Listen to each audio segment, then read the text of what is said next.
A gente aqui, fazendo um resumo que nós já vimos, tá? Isso aqui a gente já viu.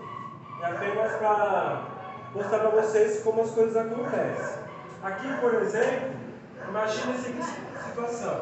Tem um celular que cobra R$50 mensais, todo mês vai cobrar 50, mesmo que você não use, e mais 10 minutos por ligação. Ou desculpa, 10 centavos por minuto de ligação. Aí a pergunta é, qual é a função? Como não falou nada de letra, de nada, você escolhe a letra.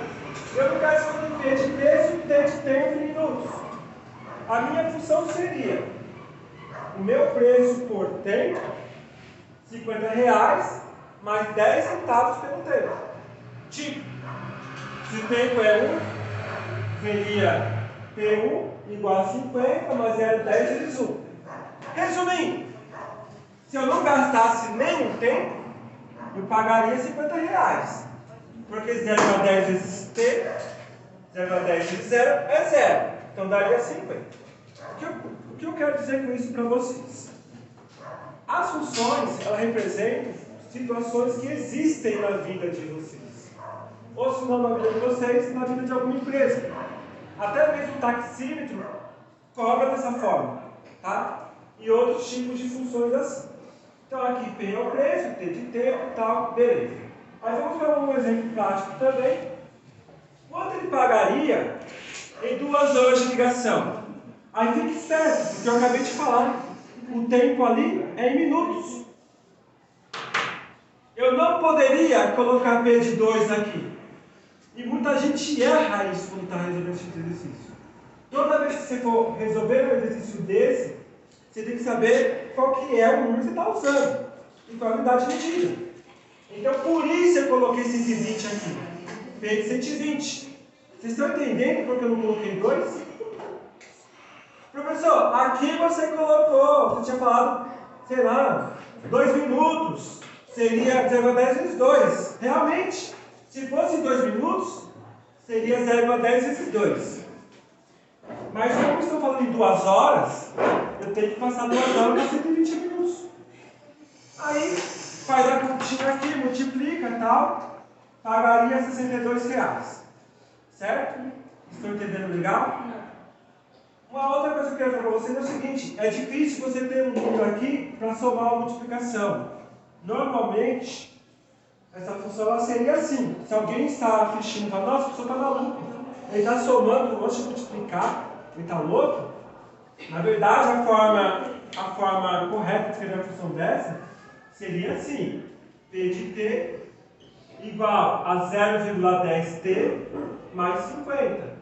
Essa seria a forma correta de se escrever isso, certo? Não colocar o 50 na frente. Aí vocês perguntam, professor, mas por que você colocou o 50 na frente? Porque eu sei que vocês estão começando. Para vocês entenderem melhor, eu coloquei 50 na frente. Mas nunca você vai ver no livro este 50 na frente. Você vai ver a multiplicação da variável depois da soma ou a subtração. Estão entendendo? Estão entendendo? Vamos continuando aqui. O meu amigo ali está gravando. Profissional aí, valeu. Vou me informar nisso, professor. Essa mesma função sem historinha, ela seria representada de uma outra maneira. F de x igual a 50 mais 0,10x, ou y igual a 50 mais 0,10x. Aí você fala, professor, R$50, né, professor? Pergunta, R$50, né? Não. Dessa vez não. Daí. Ué, por que não? Sem historinha. Ah, professor, é T de minutos, né, professor? Não, é X. Por quê? Sem historinha. Sem historinha, não tem essa de minutos, não tem essa de tempo, não tem essa de preço. Por isso que você utiliza assim, F de X, Y, tal. Isso aqui é a mesma coisa que isso, tá? Agora com historinha, preço por minuto igual a R$50, mais 10 centavos vezes o minuto. Aqui é com historinha. Vocês estão entendendo o que eu estou falando? É grego? Vocês estão entendendo? Não. Sem historinha, com historinha. Sem historinha, com historinha. Certo? Em outras palavras, contextualizado, sem contextualizado. Muitos críticos falam que os livros antigamente eram dessa forma. Hoje os livros são dessa maneira. Eu não sei se vocês acham melhor aprender assim ou assim. Só que dessa forma aqui, você tem que ser muito bom em português. Se você não é bom em português, você não consegue aprender matemática. Portanto, a forma da contextualização, ela é boa. Só que você tem que manjar de leitura. Tem que saber a interpretação de texto. Certinho?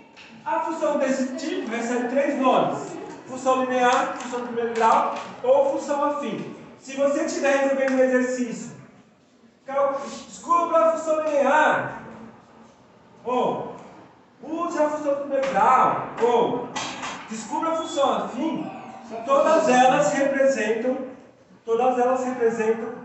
a mesma função. Certo? Para finalizar, então, aquilo ali em modo geral, tipo eu falo modo geral assim, modo total, ele é escrito dessa maneira. Função de x, que eu não sei que história que é, igual a a de x, um número que multiplica x, mais um número que soma depois. Esse número que multiplica x é chamado de coeficiente angular. Esse número que soma, ele é chamado de coeficiente linear. Tome cuidado, tá? Por quê? Isso aqui pode ser positivo ou negativo, tanto faz. O geral é, o número que multiplica o x é chamado de coeficiente angular. O número que soma o triângulo, coeficiente linear. Então aqui, vamos ver se vocês estão entendendo o que eu estou falando. Vocês de casa também. Quem é o meu coeficiente angular aqui? Quem é? É o 50 ou 0,10? É o 0,10. Oxi, professor, mas o A veio primeiro.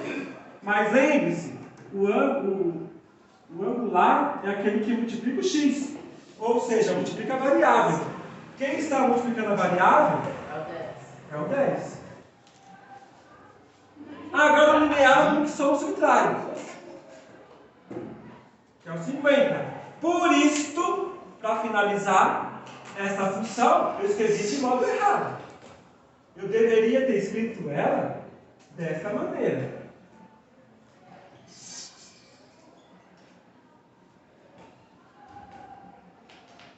Essa é a forma mais romântica de se escrever a função linear.